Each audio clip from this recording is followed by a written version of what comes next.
Et si je vous disais que le ministère de la Justice de Donald Trump vient de faire une révélation qui pourrait tout changer? Un aveu choquant. Il bloque délibérément une loi adoptée avec un soutien massif de tous les partis censés révéler la vérité sur Epstein. Mais pourquoi? Et surtout, pourquoi affirme-t-il que les tribunaux fédéraux n'ont absolument aucun pouvoir pour forcer la divulgation de ces informations? Aucun juge, aucune autorité judiciaire, rien. Et voici le plus incroyable. Ils viennent de l'admettre officiellement. C'est un tournant dans une affaire qui n'a cessé de soulever des questions. Restez avec nous, car ce que vous allez découvrir pourrait bien bouleverser ce que vous pensiez savoir sur cette affaire. Alors, qu'est-ce qui se cache derrière cet aveu du ministère de la Justice? La réponse ne réside pas seulement dans l'acte en lui-même, mais dans ce qu'il cache.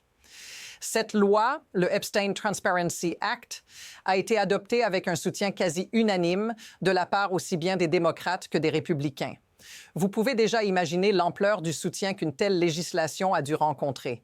Mais voilà, une fois que la loi est promulguée, la réalité est bien différente.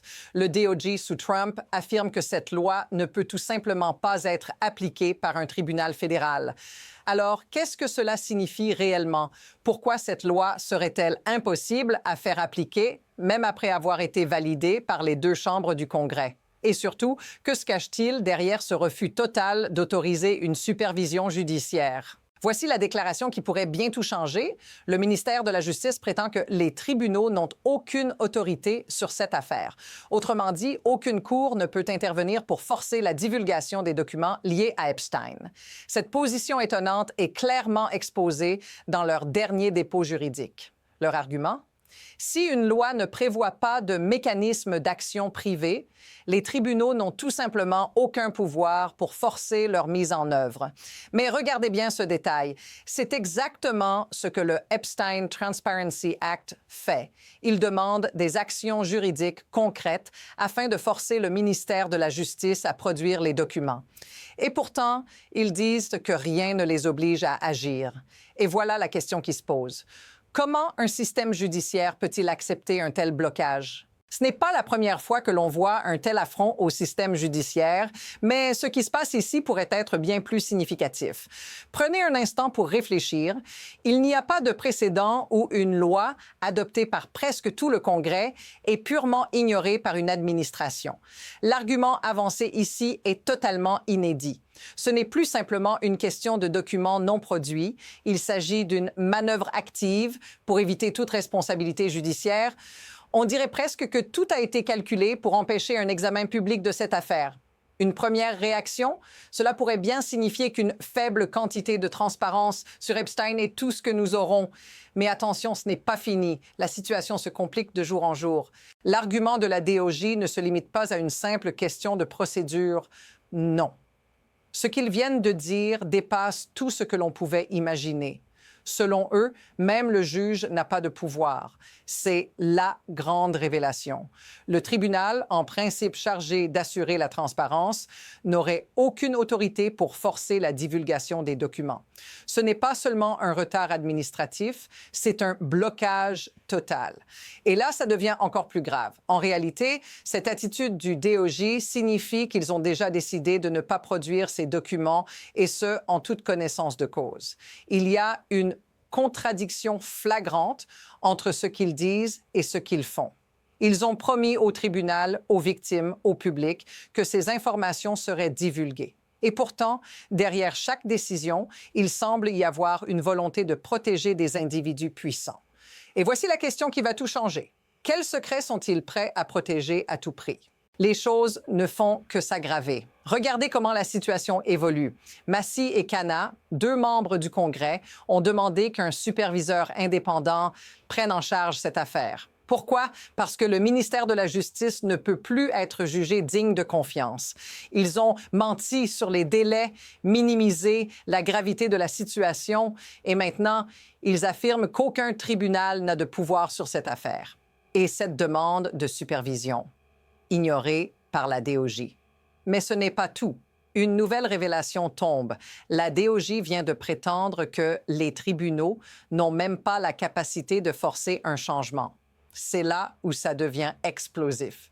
Non seulement la justice n'est plus impliquée, mais la DOJ fait tout pour protéger ceux qui ont exploité les victimes en toute impunité. Et maintenant, qu'arrive-t-il si cette situation continue? Si personne ne peut les obliger à se conformer à la loi, si les documents restent cachés et que la vérité est à jamais dissimulée? Voyons les choses sous un autre angle. Imaginez un instant que vous soyez l'une des victimes d'Epstein. Les promesses faites par le gouvernement, le tribunal et même les législateurs sont brisées. Vous avez été traumatisé une première fois par les abus et maintenant on vous fait subir une nouvelle épreuve, encore pire, l'absence de justice. Ce n'est pas juste une question d'une loi qui ne s'applique pas. Il s'agit de véritables vies humaines. Ce sont des personnes qui attendent la vérité. Et pendant ce temps, on leur ferme les yeux, on les ignore et on continue de rétraumatiser ceux qui ont déjà tout perdu. Si cela résonne en vous, dites-le dans les commentaires, parce que la vérité, c'est que c'est vous qui subissez aussi cette injustice. Même si vous n'êtes pas directement concerné, le manque de transparence, l'inaction, tout ça vous affecte aussi à un niveau humain. Ne l'oublions pas. Mais au-delà de l'indignation, il y a quelque chose de plus inquiétant ici. Ce n'est pas seulement un cas isolé, c'est un symptôme d'un système qui permet ce genre de situation. Ce qu'il faut comprendre, c'est que le système a été conçu pour protéger ses propres intérêts avant de protéger les victimes.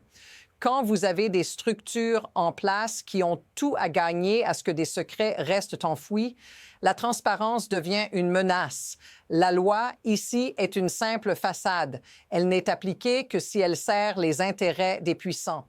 Ce n'est pas un accident si le gouvernement a trouvé une coupable faille juridique pour éviter l'application de cette loi. Ce genre d'événement ne se produit pas par hasard. Il y a un enchevêtrement d'intérêts et de leviers économiques et politiques qui rendent ce genre de blocage possible. Le vrai problème ici, ce n'est pas seulement un abus de pouvoir, c'est le système dans son ensemble qui permet ces abus en toute impunité. Alors, que va-t-il se passer maintenant? Vous avez deux possibilités. D'un côté, il y a la route classique, un statu quo où rien ne change.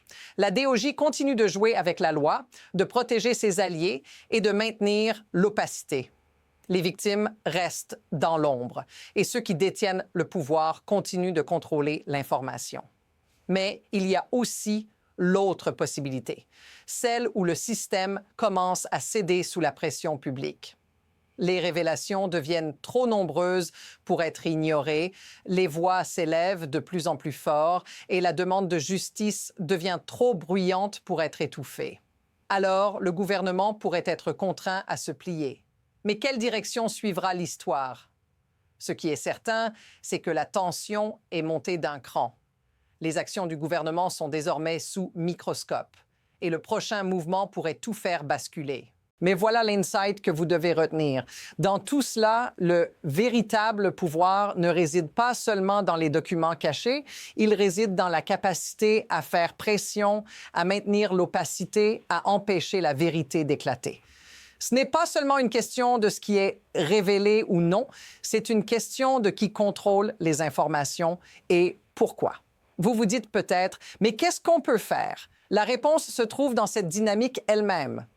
Si cette situation vous fait réfléchir, si vous voulez comprendre ce qui se cache réellement, abonnez-vous pour continuer cette analyse en profondeur. Nous sommes seulement au début de ce qu'il reste à découvrir.